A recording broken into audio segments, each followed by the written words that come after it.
Okay guys, hello, welcome back. A little squeeze and pull that pipe off, do the other pipe, undo a few bits and pieces, or get the filter off and change it for this one. This is quite an interesting type because it is only made for this type of vehicle. Yeah, it's not very common. So it's a patent part. These are very expensive OEM or better quality ones. I change this once a year on my birthday, and you can see that where the pipe way is, it only fits on one way. It's a disposable filter, okay, and yes, you can see what I've got to strip out. It's not that much, but it's in an awkward place. One of the pipes is around the back, and then I've got electrical connectors as well.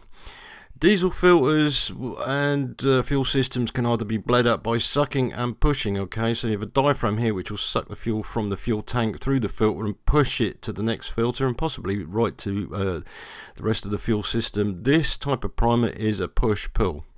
So it sucks one way and pushes another way. So when you engage it to pull, it pulls the fuel, and then when you push it, it changes the valve, pushes the fuel up to the filter. Yeah, and it is much the same on a later type of DAF vehicle. Actually, that is another hand primer. Yeah, hand primer here nearer the tank, and of course this one is a hand primer as well, right next to the inlet and the outlets, the diesel lines. And this is a dead giveaway actually, because I don't know how the fuel system actually is around the back of the engine, but this is an outlet. It's coloured differently, and when you squeeze the bulb, the bleeding bulb, you can see that there is air and the flow of diesel, and actually what that's doing is pushing diesel, or should I say it's pulling diesel through the diesel filter from the tank and then pushing it out of the leak bag. Okay, it won't do the full system, but what it will do is bleed up the filter and the bleed bag, which is good enough. If you're stripping, for instance,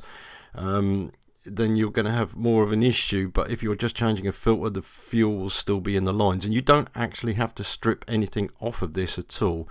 Now, you saw the connector I just took off. There's a fuel feed pipe removing pliers, fuel line pliers, and these are very, very common now. Yes, I do have a set of these sitting in my toolbox out of work, and they are specifically for these connectors because some of them can be real pigs. They've been around a while, and yeah, you can take them off once, and this was the second time I tried to do this and I couldn't do it. You push the two tabs in together, which unlocks the lock, and then you should pull it straight off the pipe fitting. There is an O-ring in there to seal to make it fluid and airtight, but that didn't seem to work. This was actually getting really annoying because you see, the first time I did it, pulled off with my fingers, just pressed it, and then the second time clipped it in and tried to get it out, couldn't do it. So I used a screwdriver on one side to push one tab in, which you can't really see, and then my finger on the other side. So I got that out, yeah. So that's okay, but that's a common thing with these. Got two on here, they're colour marked white, okay. So if you watch how I do this, is pressed it and it slips out. Yes, but it doesn't always happen like that. And if you want to know the size of the connector, work out the size of the pipe fitting it slips to. Okay, so this has to go on dead straight. You click it into place like so, and there you have a seal. Okay, now I've got to remove this filter, which to be honest with you was a real pain in the backside because it's just a bit lumpy.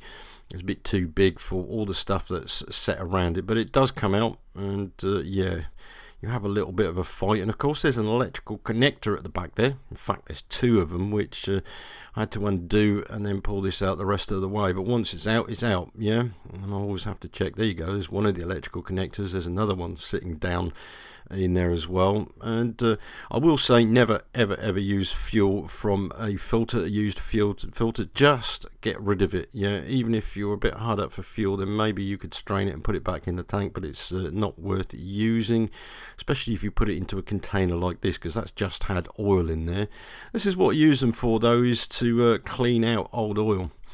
Now this specific filter, this is an all-in-one. It has a gauge, all right, which is a hygrometer, or what it basically does is check for water in fuel. If it senses it, it will put a light on in the cab.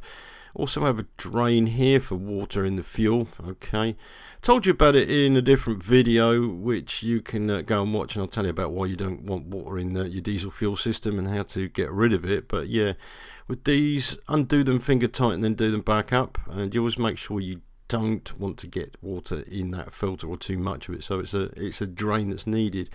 Always check O-rings, stuff like that. And these connectors, once the O-rings have gone in them, they're no good, or if the catch doesn't work properly, then you have to find a solution to change them. So be careful with them, they do break. Manufacturers just love fitting things that are quick for them fitting in a factory.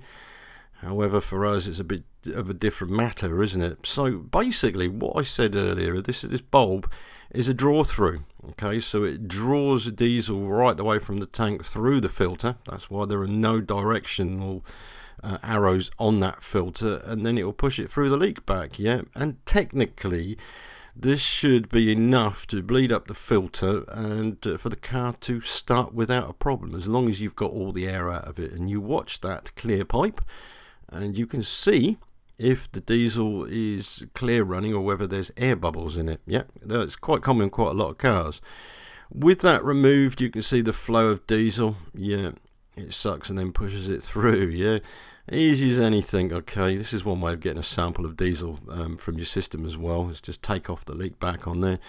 You'll find this similar with quite a lot of newish cars. Anything, well, this is a 2002 car, so anything beyond that, they will all have these clips. Yeah, so very, very common, and they just click into place. Yes, the problem is when you don't have one of those bleeder bulbs, what do you do? What exactly do you do? Well, you use a diesel bleed system, which is the same thing. You just put it on the leak back outlet and then just prime it. You just pull it through the system. Yes, so you can see that the Sealy one here.